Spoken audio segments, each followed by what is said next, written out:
बहुत समय पहले की बात है। एक भाई बहन थे। बहन का नियम था कि वो अपने भाई का मुंह देखकर ही खाना खाती थी। वो रोज सुबह उठती, जल्दी जल्दी अपने घर का सारा काम करती और फिर अपने भाई का मुंह देखने जाती। रास्ते में एक पीपल के पेड़ के नीचे गणेश जी की मूर्ति रखी थी। वो रोज उनके सामने हाथ जोड़ती और कहती, भगवान, मेरे जैसा अमर सुहाग और मेरे जैसा अमर पीहर सबको देना।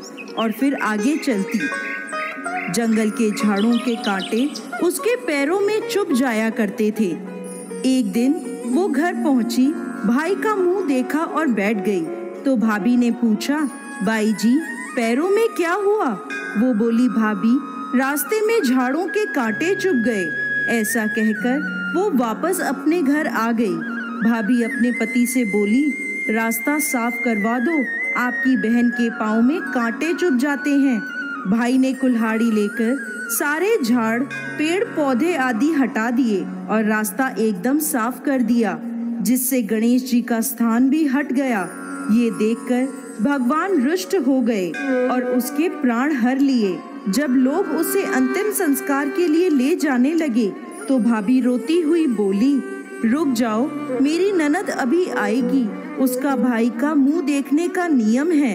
लोग बोले, आज तो देख लेगी, पर कल कैसे देखेगी? अब बहन रोज की तरह भाई का मुंह देखने निकली तो जंगल में पहुंचते ही देखती है कि सारा रास्ता साफ किया हुआ है। आगे चली तो देखा कि विनायक जी का स्थान भी हटा हुआ है। वो तुरंत एक खेजड़ी की डाल लेकर आई, गणेश जी का स्थान बनाया और हाथ जोड़कर बोली, भगवान, मेरे जैसा अमर सुहाग और मेरे जैसा अमर पीहर सबको देना। और वो फिर आगे चली। भगवान गणेश सोचने लगे कि अगर इसकी नहीं सुनी तो हमें कौन मानेगा, हमें कौन पूजेगा।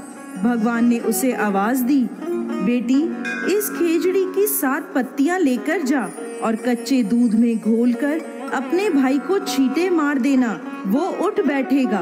बहन ने सुनकर पीछे मुड़कर देखा तो वहाँ कोई नहीं था, पर उसने सोचा, जैसा सुना है वैसा कर लेती हूँ। वो 7 पत्तियां लेकर अपने भाई के घर पहुँची तो देखा वहाँ कई लोग बैठे हैं। भाभी रो रही है, भाई की लाश रखी है। वो घर में गई, दूध की चरी लाई, उसमें पत्तियां घोली और भाई के मृत शरीर पर छींटे लगाए। भाई उठकर बैठ गया और बोला, बहुत ही गहरी नींद आई। बहन बोली, ऐसी नींद किसी दुश्मन को भी ना आए। और उसने सारी बात उन्हें बताई। हे गणेश जी महाराज, जैसे उस लड़की को अमर सुहाग और अमर पीहर दिया, वैसे ही इस कहानी को कहते, सुनते और हुंकार भरते सभी पर अपनी कृपा करना। बोलिए गणेश जी महाराज की जय।